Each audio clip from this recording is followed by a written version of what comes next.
Hello. Thank you. Yeah. Hussein, we're just testing how professional you are. You're doing a really good job. Well done, well done. The little tests we throw in for you. Good job, well done. So I believe, as I mentioned, with the CBIT right allocation of over, let's say, 30 gigawatt and the amount of investment actually coming to the UK, it's created, I think the UK system is acted like a hurdle and obstacle really to pursue any investment in the UK. So for example, we have around 2 to 3 gigawatt. One of the big challenges that we are facing right now is the grid connection planning approval, and how we could speed up actually the planning approval, not only for the battery, even for the offshore wind, because it takes around 10 years really to develop offshore wind projects in the UK. So I think this is a point of always we have been talking to the government about it. From our side, we have the capital, we have the appetite, we have the mean, and we are very keen really to invest in the UK. But I believe UK will face a lot of challenges from even other markets, because we are right now trying to allocate capital to different markets. So I believe if there is a way to achieve, I believe, a more smooth process actually for speeding up the acceleration to net zero. Okay. Thank you so much. By the way, I don't know whether you know, right now it's faster to develop an oil and gas field than it is to develop an offshore wind field offshore wind. It's crazy, crazy. Never thought that would happen. Okay, so just to complete this wonderful panel is Christina. I'll let you introduce yourself. Thank you, Stuart. My name is Christina Sheferova, and I'm the ESG lead for Sizewell C. I have background in engineering, so Stuart, your job is going to be not to let me go into too much details of engineering today, so please. I have never actually done this properly. Most of my career I spent working on sustainability and energy and making large infrastructure projects more sustainable. But now, for the first time, I want to work on a project that is sustainable on its own right. So Sizewell C is a new built large-scale nuclear power station to be built in Suffolk Coast. It's 3.2 gigawatt.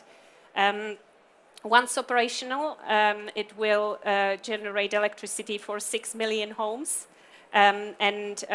Speaking of sustainable energy, it will offset about 9 million tons of carbon emissions annually compared to gas-fired power station. So I'm really excited about this project going ahead. We now talking about accelerating. How can we build more of them quicker? So we are lucky that we have Hinkley Point C, which is, most of you will be familiar with Hinkley Point C, and we are replicating the design, and we are replicating the supply chain. So we're getting the experience, we de-risking the large construction project to build it more efficiently in a quicker way. And I think there's no question in my mind that we can get to net zero without nuclear. I think it's been said by various people on different technologies today, and they were all right. We need all of those technologies, low carbon technologies, we need them all there. We need to focus on those where there is proven technology and we can start building them, and we build one after another. And there is the finance as well. So Sizewell, we are ready on site. We're about to start the build, so we just need to keep the momentum going. Brilliant. And these massive nuclear projects are some of the biggest projects in UK's history. Huge job at wealth creation into the supply chain, and of course massive impact on clean growth. Nuclear is now, with some clarifications, clean fuel source in EU, for instance. The taxonomy's recently changed to reflect that, as is gas, interestingly as well. So we're all in a world, aren't we, where a starting position is there's a role for all forms of technology in the future energy mix. And I think that's a good place to start, is to perhaps debate that a bit and think about how do we make sure this is the right mix and develops in the right way. So Anna, I'm going to start with you. There's a role for all energy forms going forward, and that's the key to making sure that we don't get lost in, well, hydrogen's late, and so therefore we're going to miss it. Talk us through your view of, how do we bring all of these technology games to play, particularly from our UK's point of view? Yeah, I think I agree. I think it's too early in the transition to start having those debates, but I think we need to deploy technologies in the right way. So I think based on analysis from National Grid ESO, we know that offshore wind will be the backbone of the future electricity system. So I think we're doing well on deployment, but it's more about overcoming some of those financial barriers. And we've talked about grid, we've talked about planning, which are really important. And is this the number one problem you're now facing with your members, is the time it takes to get a project through to completion? Yeah, definitely. I think especially connecting to the grid, we're seeing delays of 10 years plus. And what's the solution? Well, how do we fix this?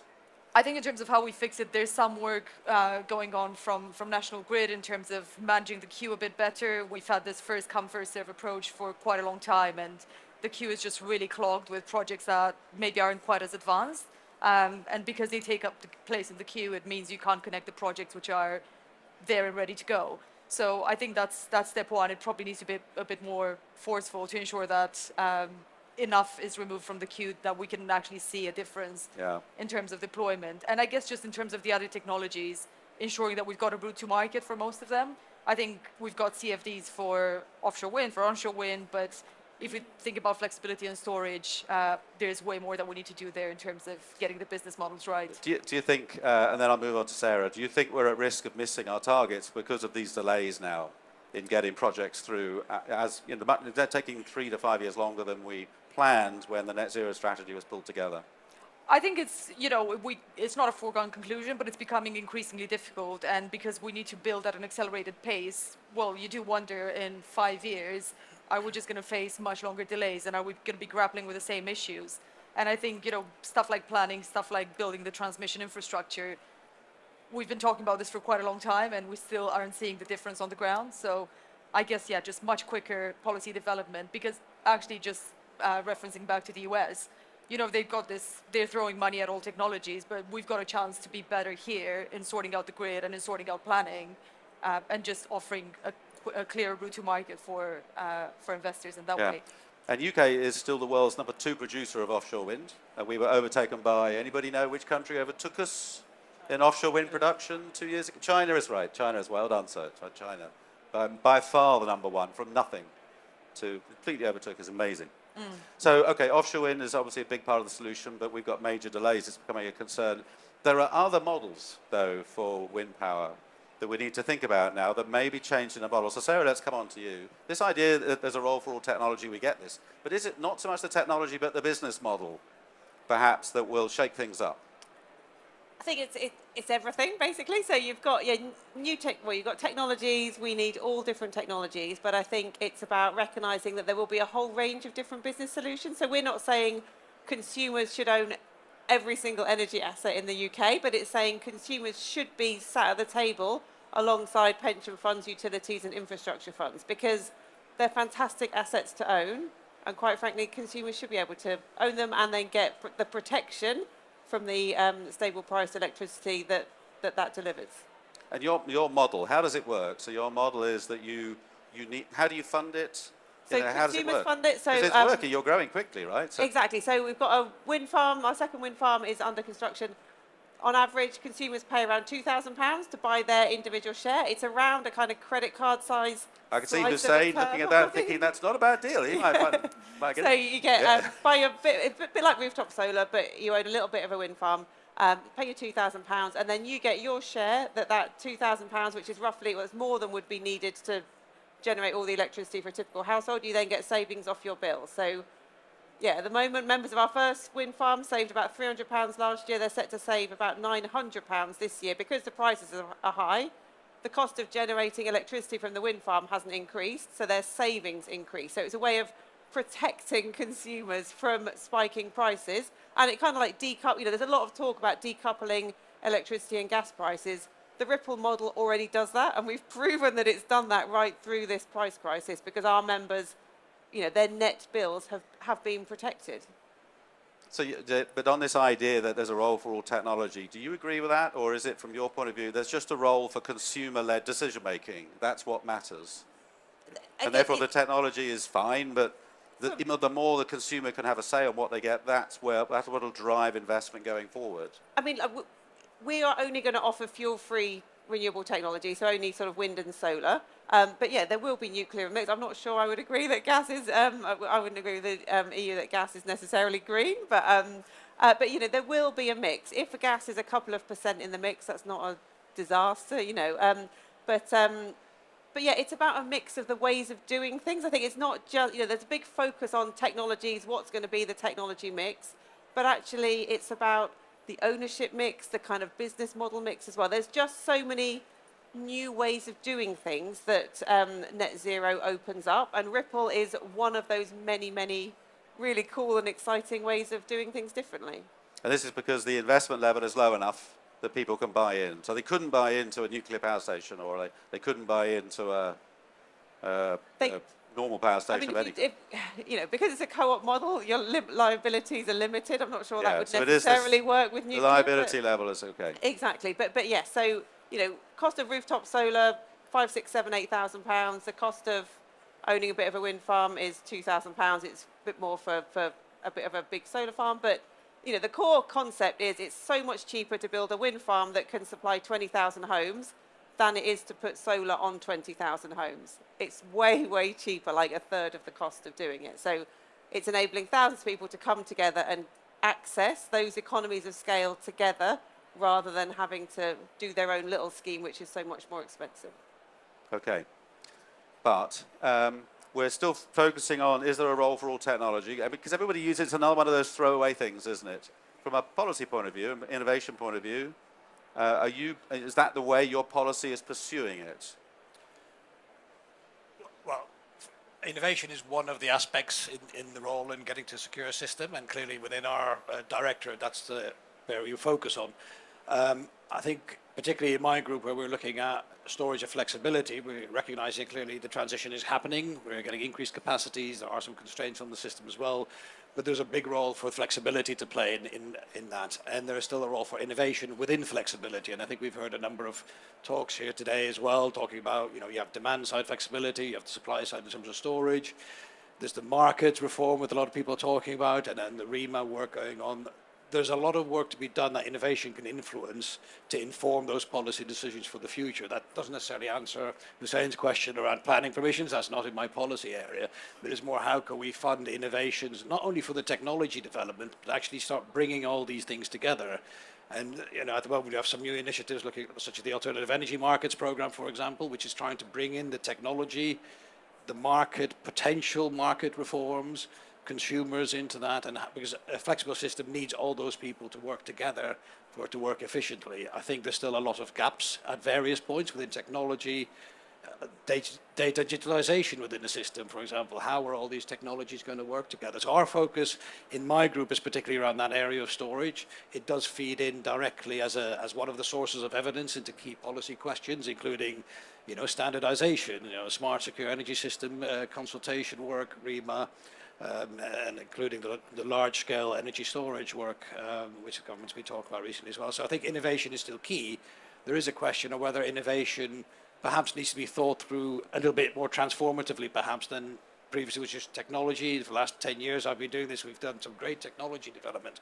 But clearly in this space, there's so many things that are needed to get those innovations to commercialization to ultimately fit into the assets that the colleagues on the panel work for, that we really need everyone to work together, government, industry, consumers. And don't forget the consumers in this are a very important part as well, not leaving anyone behind in a system like that as well. So that's the area of our programs at the moment, and one of the great things of being here today is seeing some of those technologies, but the question is always where next as well. So how do those programs evolve to perhaps help address some of the other questions that are being raised here as well, but also to really accelerate. 2030 isn't far away, really, in the grand context of things. The department in 2021 estimated we probably needed around 30 gigawatts of flexibility by 2030, potentially double that by 2050. So there's a lot to be done in a very short period of time, and we do see innovation as having a key role in enabling that. So if I can ask about storage as the unlocker, the enabler of some of these hard-to-abate technologies like hydrogen and carbon capture, all these things, because it's fair to say that we're already very good at offshore wind and onshore wind, and there's new disruptive models coming in that bring it closer to the consumer. These technologies are widely available around the world. The same with nuclear, although there are some newer nuclear exciting technologies like SMRs and AMRs, small modular reactors, advanced modular reactors that are coming. Is storage the key to bringing these newer technologies to market sooner? Or is storage just about flexibility of the grid? I think both, but bringing these technologies and maximizing the potential of these technologies within a shorter time frame is actually one of the key roles of storage. And that's why it's not only the policy frameworks, the market frameworks, but we're continuously looking as well for new storage technologies as well and investing in those across both power to electricity, storage to electricity, hydrogen, as well as thermal as well, which is obviously a big opportunity there. So we're always very keen to look at what else can be done in those areas as well. Okay, we're going to come back on the flexibility point later, because there's a lot there as well. I think that's the major issue we've got to fix, you could argue, in the next year, to allow us to have a chance of our 2030 target. So we'll come back to that. Hussein, so we're talking here about a role for all technologies. From a Mazda point of view, what's your view on this? Where do you get most excited when you're thinking we have a chance to invest in these exciting projects? Which are the best projects to invest in? Sure. So looking from Mazda perspective, we are a technology agnostic company. We have been investing in offshore wind, both onshore offshore wind in terms of fixed bottom offshore wind and also floating. Also, we have been investing in onshore wind technologies. We have been investing in the solar technology, including CSP, solar, bottom, fixed, as well as a floating solar. We have been investing in the waste to energy technology as well. And recently, we have been also investing in the geothermal in Indonesia. It marked our first investment actually in the geothermal. So from our perspective, we have really the appetite and we are really excited about investing in also new technologies, subject to creating the right ecosystem for Mazda to invest. So for example, when we invested in the floating offshore wind, because we had the right ecosystem was designed by the UK government and also Scottish government to support us really to put the first floating offshore wind be located in the UK. So from our side, from a technology perspective, what we are really kind of excited about is to look at the integration of different technologies. So for example, the integrated solution of having offshore wind with a battery storage, offshore wind with a hydrogen will be the key from our side, at least from my side, being responsible for this business. Can I ask a question on that? So yeah, obviously those are the projects that tick all the boxes. A green power production of hydrogen, maybe linked then to storage, then linked into the grid. That's what you're looking for. Are there any projects like that out there today? So I think definitely the Teesside project that we have, let's say, being a partner with BP, it's something that also we are exploring right now. But definitely it's a kind of a business model that we are looking at quite actively across Europe right now. So there's no projects yet that are funded, but you're looking at the model. That have a dual purpose, offshore wind with the green hydrogen also to the electricity. I'm not fully kind of aware about such kind of a project. Yeah. So does anybody else know if we got any offshore wind powered green hydrogen projects around the UK going right now? I know about nuclear that's looking at options, how to This use. is it. There's a lot of options. So we're still back into when are we going to go? And maybe what's stopping us go. So we'll come on to that. Saying thank you. Anything else you wanted to say? Okay. Christina, to close this topic on a role for all technologies, of course, you've got a nuclear focus. Where does nuclear fit in this mix over the long term, over the medium and the long term? Where does it fit? So short term, we need to replace all the nuclears that is coming to the end of its lifetime. Just because I'm not sure most people know that most of our nuclear power production is scheduled to be decommissioned. It's already being decommissioned. That's right, and we have a stand, and we just had a quiz where we're asking people if they know how many reactors are actually online today in the UK, and we actually found out that we possibly had the answer wrong because one of them is coming offline as we speak. So we are losing many because these are all power station has been around for a while and coming to the end of its life cycle. So we do need to replace them short time very quickly. The government has planned to build 24 gigawatts of new nuclear power in the coming years, which is a huge amount and it's a huge ambition going forward. So there is a lot of support because people do realize you can't really do without it. In terms of where it's going long term, although the European Union taxonomy looks at nuclear as a transitional technology, I believe it's technology that we will need for a long time to support projects like wind farms, to support renewable technologies on the grid. And what we looking at as options at Sizewell is creating energy hub around Sizewell C. So when we have lots of wind blowing and lots of sun shining, what we're going to do, we're still going to generate, and we can turn the electricity into, we can use the process heat from the nuclear power and use it for all sorts of things, such as hydrogen. We have a quite innovative project with the government grant looking at direct air capture. There are so many options what we can do. I think just have to stop looking at a technology in isolation and work together on solutions. Yeah. And obviously still today, the main base load is gas in the UK, nuclear second, and then we have this huge renewable power capacity, which is, of course, it depends on how sunny and windy it is as to whether it's all of our power or not so much of our power. So I think there is this argument of, is nuclear there to replace gas as the base load power source? Absolutely. We do not have any other solution for the baseload power when the wind is not blowing. And I was talking about what we do when we have all these great projects coming up. But if we don't, if the wind is not blowing, sun is not shining, what do you do? We do need baseload power, and that's nuclear. Okay. It's a bit of a fundamental point, isn't it? So nuclear takes even longer than offshore wind, nuclear power plant, unfortunately, to install. So, right, we're going to go to a second question, and then after that we're going to open up, and I'll go to Slido, and we'll see what questions are coming through. So please feel free if you want to start putting questions through. I will pick up on them in about 10 minutes.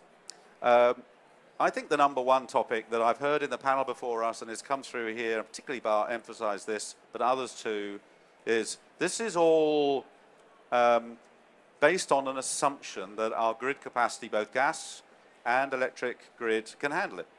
Simple as that. And if it can't, then we then got in connectors so that we can then input. We have ways of having the flexibility that we need for the future energy mix with massive increases in power demands, whether it's fed through gas or electricity or other forms coming up, but if not, just because of electric vehicles. So it's not going to happen, is it? We are not going to have the grid flexibility we need in time. I start with that difficult question. And then, so on the basis that we do not yet have anything like the grid capacity we need, I think it's a third of the capacity currently we need for the future needs in 10 years' time. So again, I put that question out there. Is that right? What are the facts about that? What are we going to do about this? Because this is the real spanner in the works that isn't talked about with data to support it yet, but I think it's going to quickly become the headline topic. And it's already starting to be. So Anna, again, I'll come to you. Affects your members all the time. And it's starting to affect, I think, the viability of new projects when they're looking at, we're not even sure we're going to get a space on the grid. That's true, and I think we need to stop talking about grid being a blocker for a particular sector. I think grid is just becoming a blocker for economic growth as a whole. If you think about EVs, if you think about heat electrification, we need way more grid capacity. Our analysis shows that you need to build it around 5 times the amount of transmission infrastructure that we've built to date in order to be able to meet our targets. So that's quite a significant challenge. Do you know when that is by? Is that by 2030, 2040, 2050? That 5 by times? 2050. That's 2050, yeah. But it's still, I mean, it's not that far away. And It's not that far away. If we look at the pace of construction I right think now. the 3 times is 2030, but maybe someone in the panel can clarify that when we get down. So what do we do about this? What's the solution? Well, so I think part of the solution is let's invest ahead of needs. For the longest time, we've had investment kind of coming just in time, although we knew we needed to electrify most of the economy. We just weren't getting the approval to spend ahead of need. A part of that is the regulators' mandate. So Ofgem, there's now a really exciting discussion about potentially including net zero as part of their mandate. I think their main focus has traditionally been on consumer protection, keeping prices low. which is right, but I think in the longer term, if we don't build this transmission capacity that we need, it's going to end up costing consumers more. And if we think about how much wind power we waste now on and how much we pay in curtailment costs, actually that's not good for the consumer. So we might as well allow the spending to come in early and just make sure we build it. And obviously, we're wasting wind power because if there's too much wind and the grid can't handle it, then we can't use it. Exactly. And there's no storage capacity for that right now, so it is wasted. Exactly. Yeah, I'm not sure enough people understand how we're already wasting a lot of power as we put more and more capacity out there. The grid's not ready for it. The storage is not ready for it. Exactly, and it could be a really exciting export opportunity as well. So if we have the storage, yeah, we could export a lot of it. We've seen And over that the needs summer, more interconnectors, more interconnectors. which are also slow to come in. Exactly. So, but it really comes down to we've got to get the grid right, and I guess storage is part of that story too. So, Sarah, let's come on to you. How do we fix this? Because this will affect your business model too, right? At some point, you're going to be affected by this. Yeah, I mean, I've been working in the wind industry or electricity industry since 2000. I got bored of talking about grid about 15 years ago. It's like none of this is new. No. It's like we've known roughly where the solar's going to be, roughly where the wind is going to be, and we've known we need to build a grid to get it connected. And the fact that National Grid and Ofgem have sat on their hands for 15 years is just crazy because, like you said, it is going to be costing consumers so much more than it needs to. And, you know, the really short-term view of Ofgem in terms of consumer, you know, protecting consumers is now really coming back to bite them. So, yeah, I mean, we don't develop projects. We come in sort of after they've already consented. But, you know, now the first thing that we look at for, you know, is this project one that we could potentially, you know, offer to consumers is grid. And we are so regularly seeing projects that aren't going to come on for years. And that, you know, there's no way we can say to a consumer, do you want to buy a bit of a wind farm or a solar park? Oh, it's not going to actually start generating any power for 8 or 10 years. That's just not, that's not a goer. So how do we break the logjam? I mean, we've got to get the spend approved in the grid. You can manage the grid a bit better. We can connect more and do much more connect and manage. But we shouldn't be starting now. We should have started when it was identified, which was literally 10, 15 years ago. It's crazy the situation we're in. So yeah, there's a lot about, you know, being able to use the system more flexibly as well. So, you know, over the winter when things were tight, National Grid did the saving sessions, and I think it was Octopus alone, their customers turned off for an hour, the equivalent of like taking Leicester offline for an hour. Yeah. Obviously, there was no drama, no fuss about it. Had a city the size of Leicester been taken off the grid in a blackout, it would have been a disaster. So we have to look at ways that we can use the grid more sensibly, enable consumers to be part of that. And consumers are generally quite happy. It doesn't really matter if you know, don't open your fridge for an hour, and you can manage your load a lot more. So it's just about giving consumers that in and sort of bringing them into the fold so that they can be part of the solution as well. Is Grid capacity constraints, lack of flexibility, the number one threat to your business growth yet?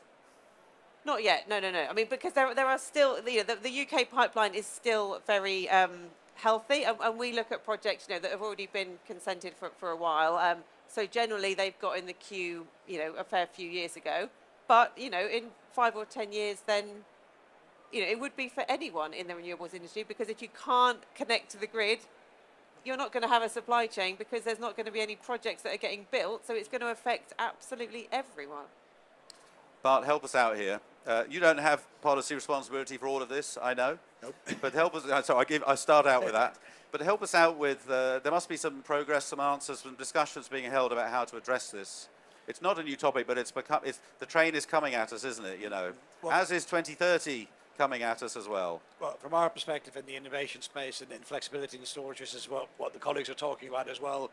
There is and these things go hand in hand with policy, the technology innovation as well as the reforms, potential reforms in the markets. I think the key is that everyone does need to work together. You need to bring in the customers into that process. But what's also important is as you scale up these things, to have that system of flexibility, particularly on the consumer side, demand side, you also need to ensure other aspects of that, the interoperability of devices, the cybersecurity, data protection, and all in all, grid stability. I mean, if you have every consumer doing something different, that has impacts on grid stability. So a lot of work is around looking at that holistic approach. How does technology at the moment enable that? So a lot of our programs are focused on each of those topics. But equally, it's then how do you bring that all together? And storage is in there as well. There's clearly the policy element. There's policy work at the moment on large scale, longer duration energy storage as well, with longer, which is the energy curtailment. But what's interesting then to see is how does that evolve? So we're investing up to 69 million at the moment in longer duration energy storage technologies as well. But the key is to get those investable into the market. That requires policy, but it also requires investors and projects and sites, and yes, they also have challenges around planning consents and stuff like that. So really interested to see is our technology innovation program will take us so far at the moment, but then is the what next to get us to 2030. And nearly tagging on to what I was saying, there are projects or people interested in developing those larger integrated projects. We need to start looking at these things as systems, where you're looking at the offshore wind to the storage to then the local community and customers, for example, and how that all happens in a way, including the data and digitalization framework around that to enable that. And so the problem is the complexity. It's easy to say these things, but a lot of these things, there are still gaps in all of them. So they won't happen overnight, but it needs everyone's involvement, including all the consumers. You mentioned the ESO, the demand flexibility service over winter. That was really the first time anything like that was trialed on that scale.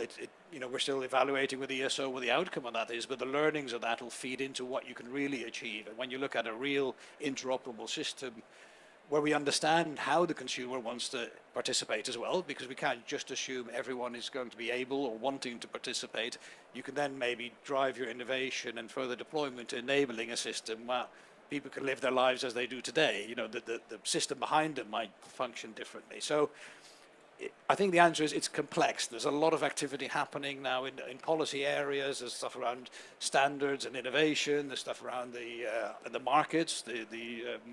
There's also stuff around data digitalization. But they're all coming together now as well. And the key is coming together on the ground with innovation projects. Are you feeling, Bart, as a department that this can you hear me all right? Is that okay? I can hear you very lightly. But yeah.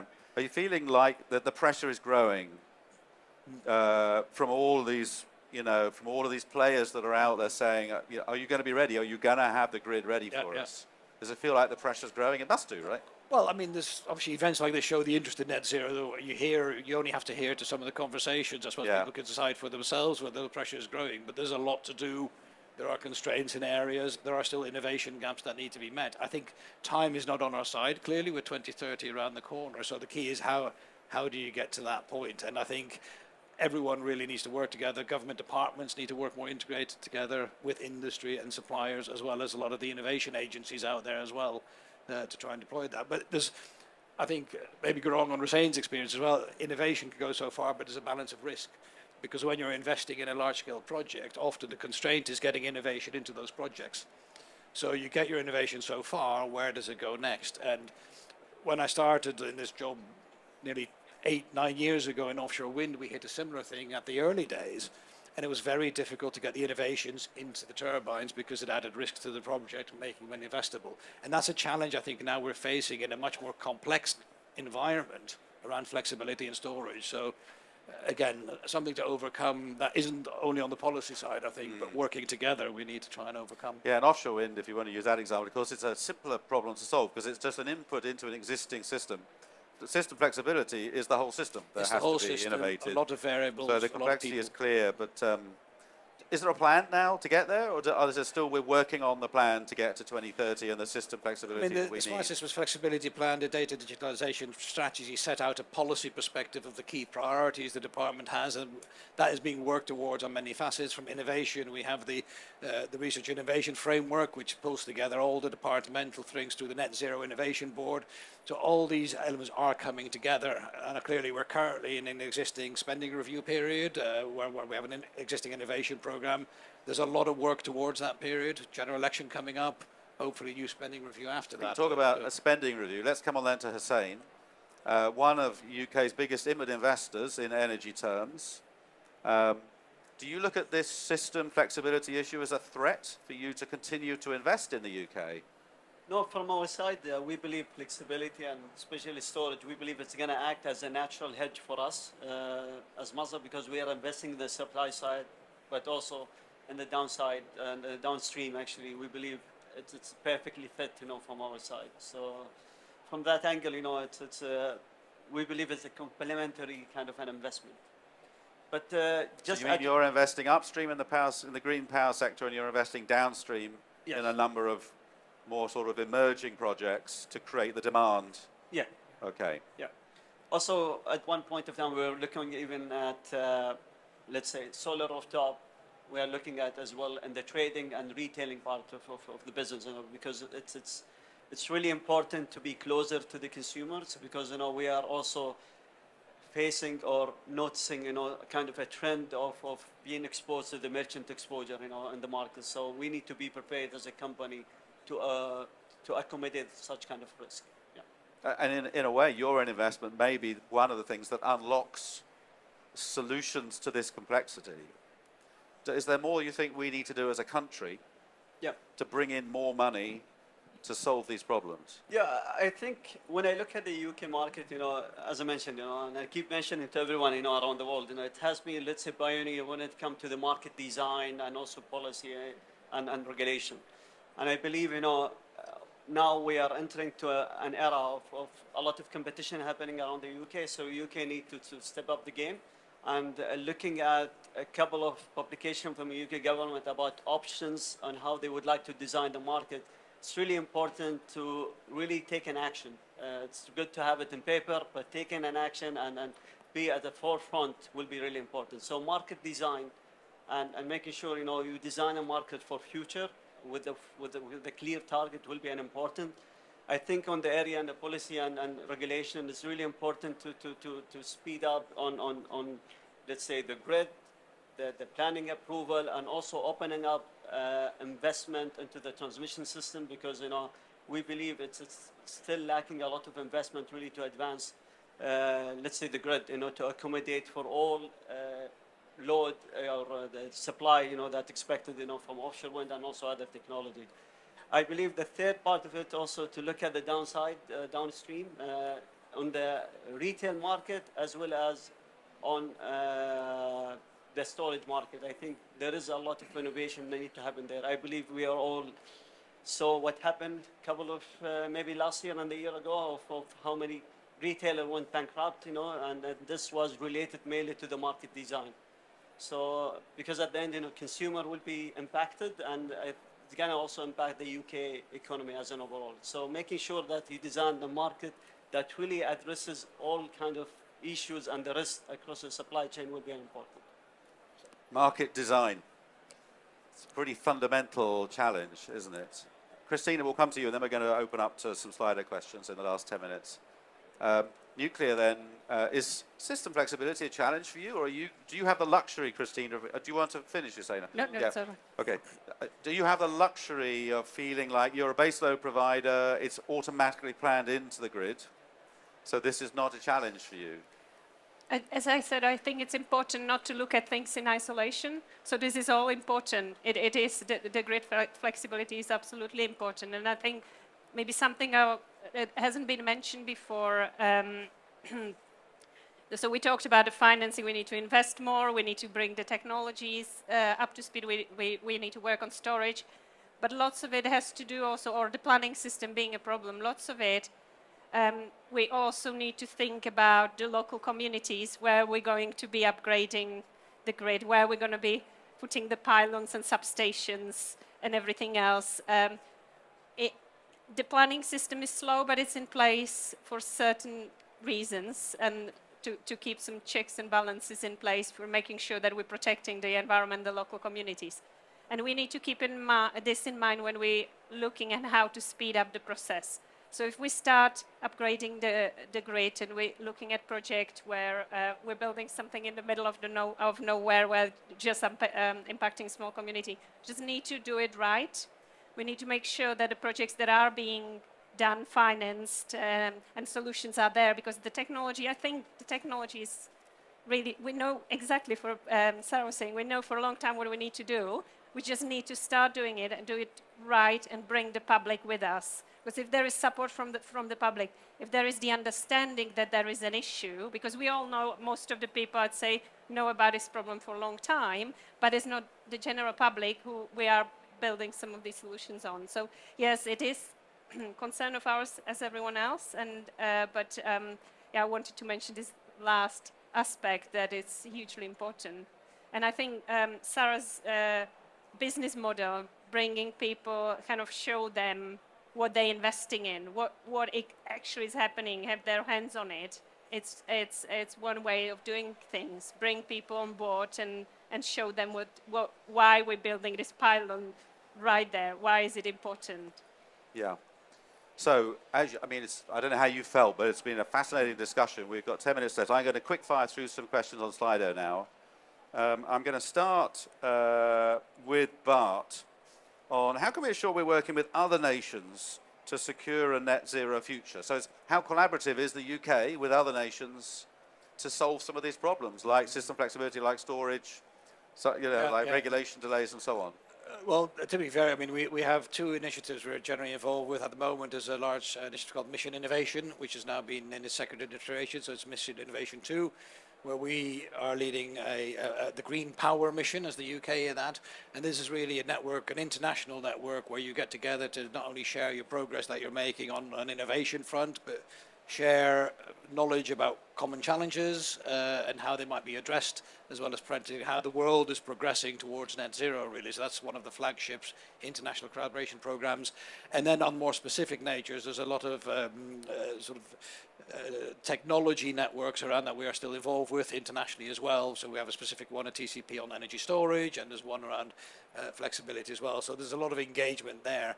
Less so in terms of bilateral collaborative programs generally, because the experience has been that they have been very difficult to run quite often and take a lot of time, often longer than the 3 to 4 years you have to set up programs. So it's something we're continuously reassessing as well. Sarah, I've got a question here for you. If grid capacity is a primary issue, should the UK government be looking to incentivise community generation? I mean, I think the situation with connections is so bad that even getting little connections can be difficult. So, you know, certainly we've heard of people trying to get EV chargers and stuff. So, not necessarily. I think we need large-scale investment, and yeah, I mean, if you had sort of community incentive for other bits of grid, it could kind of help around the edges. But ultimately, do you need government policy to help with the engagement with communities, or is it a business opportunity where you're happy to go without government support? I mean, I think in terms of grid connections, I think, you do need that sort of central planning, and you need somebody like National Grid to be in charge of it so they can manage it as a whole thing. So, yeah, you might be able to get a few more projects in at the margins, but I don't think as a solution it's not going to do enough to get enough projects connected quickly. And you're doing very well. Half the room already wants to be a customer of yours. So you're doing good. Christina, I got a question for you here, which is SMR question. Small modular reactors as a new technology, very exciting technology. What challenges could be involved in incorporating SMRs as a primary source of energy for base load? Well, I think the same challenges as for large-scale nuclear. It's the same thing, it's just smaller. So you still need to go through your planning. You still need to go through your approvals and regulatory requirements. Also, SMR, they have the disadvantage compared to large-scale nuclear. They still have a bit of work to do to get through the regulatory and standards that they need to achieve, and they are the first, so they need to get through that hurdle. So this is a challenge for SMRs.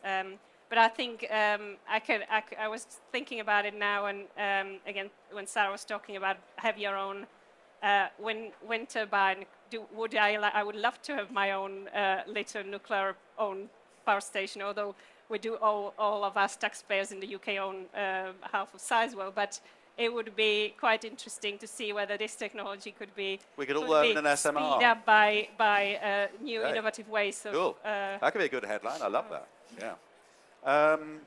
There's a question here about, so that a lot of people are talking now about the skills crisis, and is there a massive shortage of skills most companies I talk to say they're worried about it, but it hasn't yet stopped them running their business today. So it's a thing of the future. So I guess maybe Anna, if you can help us with this. I mean, the question here about how are we going to deal with this, is that going to stop us? Is that another reason that this rollout is going to be delayed further? But I can turn the question around a bit to, is it really the issue that everybody says it is, that we're already seeing a skill shortage in renewables and it's going to affect all of the net zero targets we want?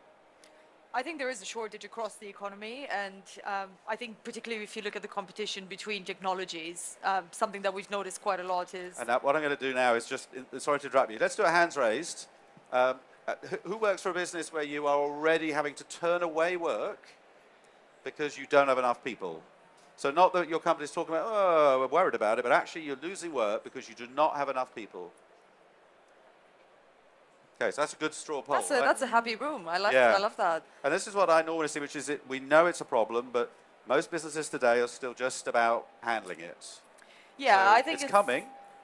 Oh, sorry. Yeah. I think it's fine for now, but yeah, as I said, we've seen already competition between different technologies. So for example, we have a lot of people in onshore wind who are moving on to work in offshore wind instead. So obviously very similar skill sets, demand for fishing from the very same narrow pool. So I think there is a challenge there. Again, looking at the US and the EU, if you have those really large incentives, it's not just a problem for the supply chain. It's also a problem because the people might go there. So again, I think we could just see a shrinking pool of talent. In terms of the solution, I think there's a lot that we could do in terms of reskilling, in terms of getting the people in from other industries. One of the initiatives that we're, as Renewable UK, we're involved in is called Mission Renewable. So just trying to upskill some veterans and getting them into the sector, which is really exciting. But I think ultimately we just need to look at the education system and ensure that we're preparing people for the right thing.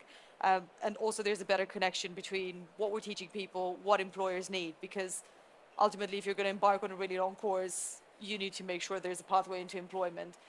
And I think government has a part to play there, but also, that encouraging that cross-industry dialogue. Yeah. So Hussein, I'm going to come to you with, I think, probably our last question. And this is not a question on the slider, but we've got you here, come all the way from the UAE. Thank you for that. COP28 is going to be held in the UAE in, so 3 or 4 months now. It's no time at all, is it? You'll have a perspective on the priorities that are being discussed inside the UAE now, working with the United Nations on the priorities of COP28. Anything you wanted to share, particularly from an energy point of view, on what you hope or what you are hearing will be the priorities? I think our approach when it comes to COP28 is going to be COP for all, actually. And what we are really trying to do is to encourage the dialogue between different stakeholders across, let's say, the energy sector, to come together to solve for one common objective. This is kind of the COP, or the concept of the COP, what we are really trying to promote here. So instead of excluding any party, specifically mentioning about oil and gas, So all technologies will be involved. It'll be a pragmatic discussion. Yes. One of the things I heard was that there's going to start being a measure of country commitments and their progress. In fact, I heard that from the COP28 project manager, the president, basically. Who this is the year where, and this is not a UAE decision, it's a United Nations decision that we're going to start looking at country commitments and are they on track. And this is, maybe we'll do a handhold at the end just to sort of finish off with, are we on track? But we're going to start measuring this, right? At COP28, country commitments, are they on track? Yes, definitely. I think this is one of the things. Another thing that also, what we are really do, specifically being Masr as a global kind of powerhouse of the UAE, to show our commitment to the world through investing in a number of countries. We already announced as part of UAE, US kind of partnership, 100 gigawatt and 100 billion US dollar investment. Also, we announced in the UK, for example, the 10 billion pound investment 2 years ago. I believe we already kind of closed this target, actually, that where we are trying to invest in a different country. Also, what we have done in Azerbaijan, for example, we announced a 10 gigawatt investment in Azerbaijan energy sector that includes 6 gigawatt of offshore wind and 4 gigawatt of onshore wind and solar. So also part of, let's say, COP28, what we're really trying to do is to demonstrate UAE leadership and commitment when it comes to the sustainability and sustainable development and energy transition. Thank you so much. And we're all very excited about COP28. And it's, as the build-up comes close to these things, then, of course, they become very clear. So thank you for sharing some thoughts. So I've got a last hold hands up for everybody here. One of the sliding questions was, are we on track to hit the UK's 2050 net zero target? I'm going to ask it in two steps. First, you're going to ask, because we've got to achieve a certain level of net zero by 2030. I think it's 75% of that target by 2030. Is that right? Yep, nodding on the panel. Are we going to achieve, from what you've heard, and not just on this panel but others, do you think we're going to achieve 75% of the journey by 2030? Hands up if you think that. Wow. Okay, are we going to achieve our 2050 target of full net zero? Hands up if you think that. Okay, this is good. So that's kind of about 50%. So that's really good feedback for everybody on the panel, isn't it? Which is, it's not too late. We've got the public with us, but we've got to do some stuff in the next couple of years to really drag this forward. With that, I think that's a nice place to finish. Thank you so much to an excellent panel. You've taken some tough questions. Well done. Thank you.